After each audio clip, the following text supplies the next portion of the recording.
afternoon, guys! Happy Wednesday. Today is Wednesday, August 13. 2 days na ata akong walang upload.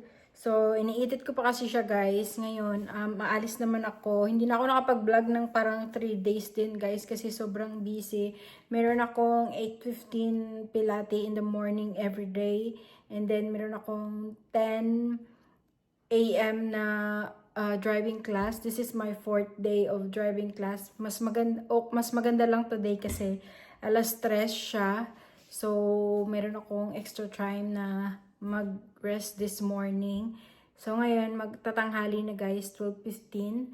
So, hinihintay ko na lang si Craig kasi uuwi siya ng 12:30 para babalik kami sa office niya ng 1:30. And then, kasi meron akong driving class nga, di ba, na 3. So, para i-timing lang namin para hindi ganun katagal yung hihintayin ko doon sa office niya. So, ayan. So, pang-apat na araw ko na to, guys. Excited na ako. So, kala ko talaga, di ba, ang tagal-tagal ko na din nagda-drive, no? Si Craig yung nagtuturo sa akin. Buti na lang talaga kumuha kami ng professional na magturo sa akin, guys. Kasi kung hindi pa pala talaga ako papasad ng driving class kasi ang dami niyang pinupoint na akala namin wala lang na kahit maliliit na bagay. So yun, very kailangan pala talagang i-go yun. Pero minsan hindi na namin pinapansin. Buti lang talaga kumuha kami ng na talaga yung professional driver na magtuturo sa akin. So, ayun, guys. Hinihintay ko na lang si Craig kasi magla-lunch siya dito. Tapos hatid niya ako. So, after nito mga driving class ko, guys, hopefully talaga, please Lord, sana maging okay. Kukuha na ako ng driving test. After nun, pag napasa ko siya, guys, pwede na ako mag-drive ng mag-isa. So, ganito talaga kahirap kumuha ng ng driving license dito sa Australia. Yung kapatid ko, kasi kakabili niya lang ng sasakyan niya, guys. Tapos, kakapractice niya lang talaga. Hindi pa nga siguro 1 month siyang first time niya talaga mag-drive ng sasakyan. Tapos nakapractice lang siya mga 2 weeks to 3 weeks. Yun, arisgada, nagda-drive na talaga siyang mag-isa hanggang ngayon, guys. Hanggang ngayon, nagda-drive na siya. Pwede na siya mag-drive ng isa. Sabi ko, sana all. Kasi dito sa Pilipinas, dito sa Australia, magti 3 years na akong drive para hinahabol ko yung time ko kasi 80 hours nga. Hindi naman pala 3 years. 2 years na akong nagda-drive with Craig kasi hindi talaga pwede. Pag learner ka kasi dito sa Australia, guys, hindi ka pwedeng mag-drive na wala kang kasamang professional like your husband or family member. And then after that, kailangan mong kumuha ng professional test kung pwede na ba talaga ito, kung approved na ba itong tao na to na papasa sa test, which is yun talaga yung hinahabol ko, guys. Kaya kumuha kami ng 8 classes. So, nasa pang 4 days na ako, guys, na nagda-driving class. So, napansin ko sa 4 na araw na yun, ang dami ko pa palang, kala ko wala lang yun. Kala ko okay na yun. Hindi pala pwede. Kasi talagang very stricto. Hindi naman siguro ganun kahirap dati, pero ngayon feeling ko, parang sa akin lang ba? Sabi ko, hala, grabe talaga kahirap ng kuhanin yung ng Australia. Madaming nababagsak dito, pang 4 times na nila, guys, na nag-apply ng test drive, yung para makakuha ka na talaga ng, meron kasi sila dito learner, red P and green P. Yung after ng learner mo, yung tatapusin mo yung 80 hours. Pag natapos mo na yun, tapos confident ka na kumuha ng driving test, yun na yung kung papasa ka ba o hindi. Ibali naman kahit sumobra ka pa sa 80 hours. Sa akin, sobra na kasi ako ngayon sa 80 hours. Pero I'm not confident yet na pag kumuha na talaga ng driving test kasi ayoko mabagsak. So, ayun. So, sabi ni Craig, okay, kukuha tayo ng magtuturo sa'yo yung talagang may sila. Sila din yung nagtitest kung papasa ka ba. So, ang ganda kasi tinuturuan niya na ako na kailangan gawin mo to, gawin mo yan, ganito, ganyan. Kasi ito yung pinaka-importante na i-check kung kaya mo na bang gawin to, ginawa mo ba to, ganyan, ganyan, check. And then doon sabihin na pasado ka. Pag pasado ka na doon, guys, sa driving test na yun, doon na mabibigay sa'yo yung red P, which is yung 1 year mo ata siya ilalagay sa car mo yung red pin na yon. And then, after nun, pag 1 year na, papalitan na nila ng green pea. Kaya malalaman mo talaga dito kung sino lang yung bagong nagde-drive, sino nag-ano. Kaya very good. Sana ganyan yung ginagawa sa Pilipinas. Kasi para iwas disgrasya, para may alam lahat. Kasi sa Pilipinas, minsan kahit hindi ka pa marunong mag-drive, hala, go! Makakakuha ka na ng ano mo, ng tawag na ito, ng license mo. Marami akong kakilala guys sa Pilipinas. Nakakakuha sila ng license kahit hindi sila marunong mag-drive. And that's a fact. Tapusin ko yung pag-i-edit ng video ko. Tapos i-upload ko siya guys sa hopefully today. Kasi magsistay pa naman ako sa office ni Kirk hanggang 3. So alis kami ng bahay ng 1:30. Tumawag na siya sa akin pero hindi ko sinagot kasi nagva-vlog ako. So, yun lang guys. Pauwi na yun. And see you when my husband is here. So, thank you guys. Diyan na si Craig guys. Hindi ko sinagot yung tawag niya. Tingnan natin kung ano reaction niya.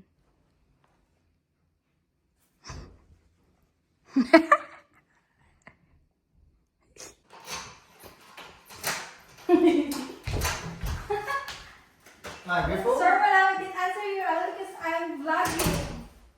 And... Wala. Let you think about what's more important.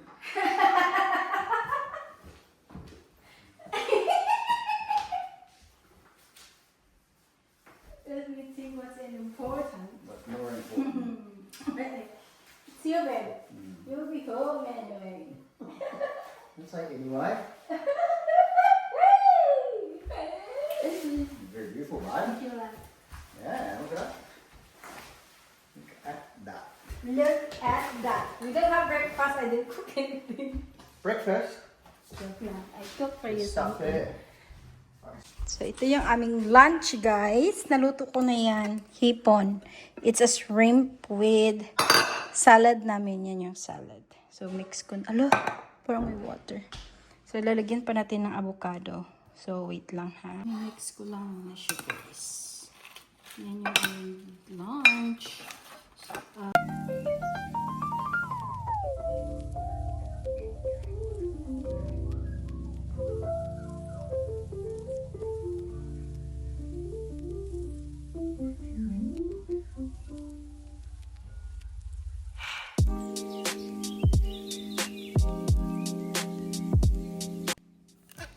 yun siya guys. Then, lalagyan ko siya ng avocado. Babalik ako mamaya. That's lunch, guys! Yummers! Looks amazing, babe. Good. Thank you, babe.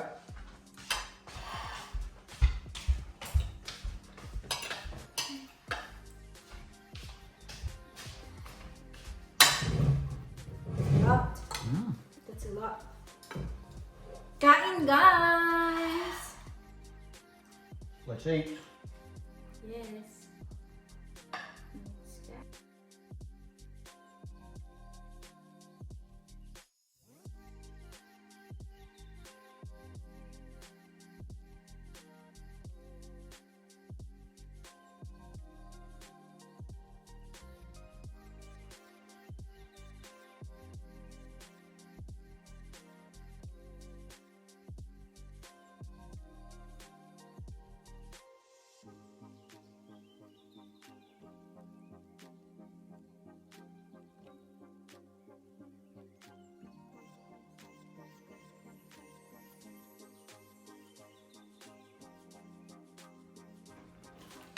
Good combo, babe. I like it. Me too. Very easy to make. Really? You still got to make it. Only the prawns and the tomatoes. I just put the tomato in the cut it and then the cut just like very fast. Did you put them ones on there? It's tomato Just paste. one already. You got, yep. That's it. We need water. No? Get fish. One go.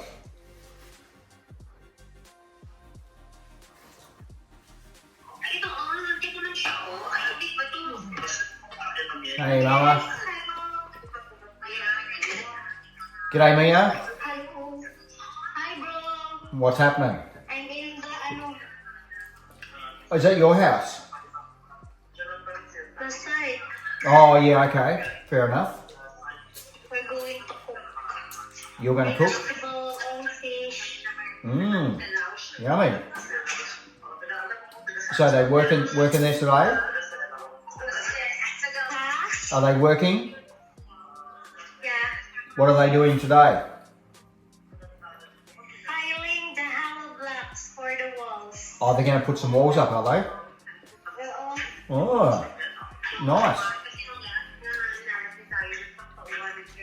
More work to go.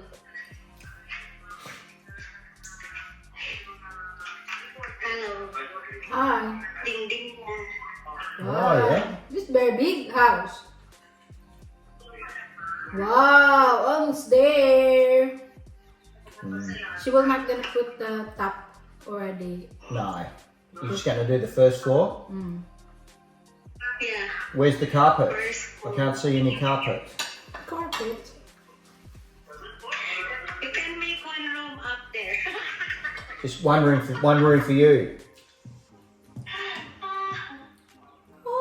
That's why I need more practice. Baliw. How are you, Mama? You good? Yeah? So, ano nang ginapamatian mo, Mama, May? Walang isa. Diyan mo ganyan pa. Meeting ka mamaya. Di man very hot. Get. I'm in front of the fireworks. Hi guys! So we're going to the town now. And I'll stay in Greg's office for a while. Until my driving class. So see you there, guys. So really good day. Look at that. Blue sky. Yeah. So nandito na ako guys kung saan ko hinihintay yung magtuturo sa akin ng driving. And then after nito balik na ako sa kay Greg. Bye. Let's go. That's it. Knock off time. Drive guys. License knock off time though. Yes. This is going. Oh, I need You know what? Okay. Yeah. Sa parking guys. Dito si Craig nag-park sa malayo guys. Bahay na kami guys. It's gabi na. It's already 5:35. 5:35 in the evening.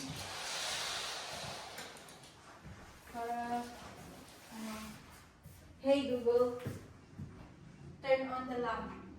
On the lamp. Thank you, Google. You're very handy.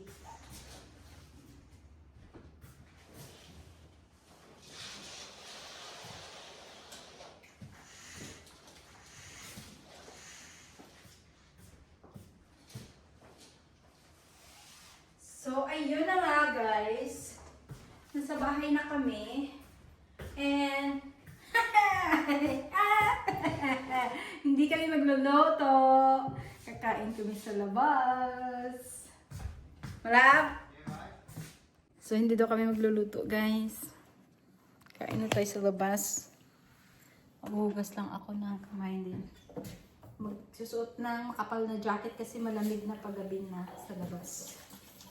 And mag-dinner tayo sa labas.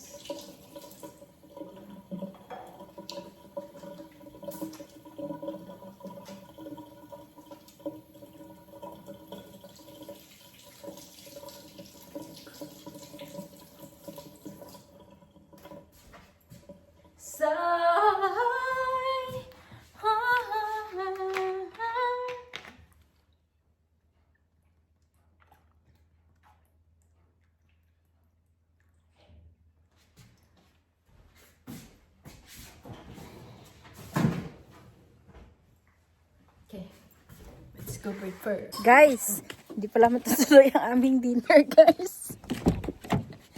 Kalimutan ko, may pilati pala ako, guys. Tapos 6 na. I have 15 minutes left to go. Perfect. So, mag-order na lang si Craig.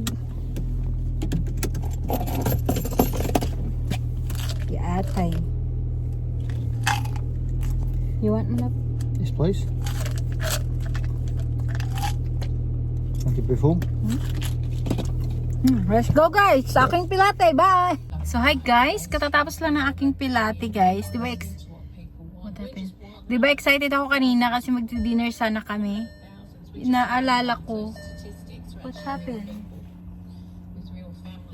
So naalala ko, meron pala akong pilate. Kaya na-stop guys. So ngayon, nag-order na lang si Craig ng food and then sa bahay na namin kakainin. Maybe sa Saturday na lang kami dinner sa labas. So dito kami nagpa-park. Kasi kumuha si Craig ng food dyan sa restaurant dyan sa likod. I don't know if you can see it. There. So anyway. We're home guys! Ito ang aming food. Indian food. Yummers. And then manonood kaming movie. Hala, malab! Bye, bye. Yan na. So yun lang guys, kakain na kami and see you again on our next vlog. Bye!